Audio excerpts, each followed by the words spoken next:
Sabado karon mga ka-chef. Wala ko ilang lingaw magluto og tinapay. Luto tag tinapay mga ka-chef. So gagawin natin ngayon meat bread sa siopaw. Kaya hatayin natin to. Ayan. Itong kalahati para sa siopaw. Yung kalahati naman para sa meat bread. So ayan na mga ka-chef. Hindi na ako nakapag-video doon sa paggawa. Ayan, naluto na mga ka-chef.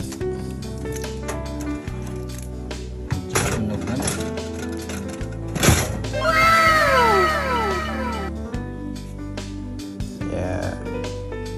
Medyo nasobrahan ko yata to ng init. Nasobrahan ko ng time mga ka-chef.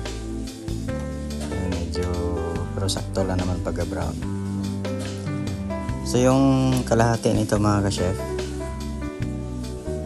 ay in-steam ko. Ayan. Ginawa ko ng siopaw. Pwede na kita baligya. Pwede na siguro ibinta mga ka-chef. Pwede na tayo mamaligya. So ang palaman nito mga ka-chef ay pork.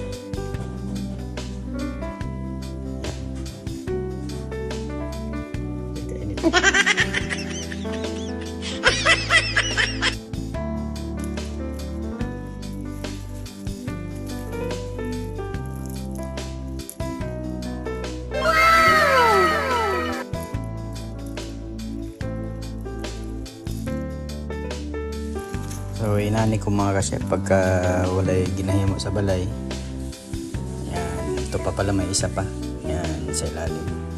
So dalawang layer yung niluto natin mga ka-chef. So maligya na ta. Salamat sa panonood mga ka-chef.